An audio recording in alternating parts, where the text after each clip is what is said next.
COP26 is bringing people together from around the world to strengthen global action on climate change. And all of the places they are coming from have culture and heritage, which hold the histories and meanings of how people have come to live in all of those places. The themes of these videos began as a project I created called Every Place Has a Climate Story, which connects climate, heritage, and place so that U.S. National Park Service rangers could talk with visitors about climate change in any park they were in.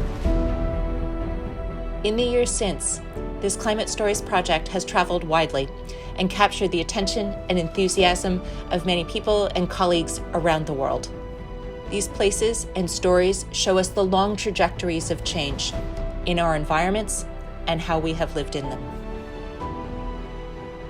They show us the history and origins of industrialization, which is the history of climate change itself.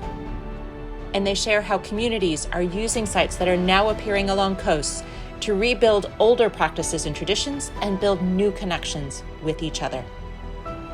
It's time to bring these together, to know that climate stories are not only interesting and fun and nice to have. Rather, they are essential to building our capacity to speak about and share the things and places that matter most to us in all the places we live.